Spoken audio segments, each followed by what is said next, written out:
সিরাজগঞ্জের শাহজাদপুর পৌর এলাকার নলুয়া বটতলা নিজের দোকান থেকে রহস্যজনকভাবে নিখোঁজ হওয়ার ১৫ দিন পর প্রতিবেশী শফিকুলের বাড়ির পাশের খাল থেকে গলিত লাশ উদ্ধার করেছে পুলিশ। সোমবার বিকেলে খালের ধারের বন কাটতে গিয়ে একই গ্রামের তাহেজ ফকির গলিত লাশ দেখে প্রতিবেশীদের খবর দিলে দলে দলে উৎসুক জনতা ভিড় করে। পরে শাহজাদপুর থানা পুলিশ ঘটনাস্থলে উপস্থিত হয়ে গলিত লাশ উদ্ধার করে নিয়ে আসে। লাশ পুরোপুরি গলে যাওয়ার কারণে চেনা না গেলেও নিখোঁজ ব্যবসায়ী রইচ উদ্দিনের একটি হাতের আঙ্গুল ৬টি হওয়ার ফলে লাশটি তারই বলে দাবি করছে পরিবার। নিখোঁজ রইচ উদ্দিনের পরিবারের লোকজন সাংবাদিকদের জানান, মুদি ব্যবসায়ী রইচ উদ্দিন গত ৩ নভেম্বর রাতে নিজের দোকান থেকে রহস্যজনকভাবে নিখোঁজ হন। অনেক খোঁজাখুঁজির পরও না পাওয়ায় ৮ নভেম্বর শাহজাদপুর থানায় সাধারণ ডায়েরি করা হয়। এরপর সোমবার বিকেলে বন কাটতে গিয়ে রইচ উদ্দিনের গলিত লাশ পাওয়া যায়।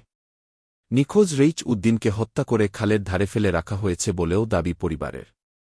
এদিকে শাহজাদপুর পৌর সদরের নলুয়া বটতলা গ্রামের শফিকুল ইসলামের বাড়ির পাশের খালে গলিত লাশ দেখতে হাজার হাজার উৎসুক জনতা ভিড় করেছে।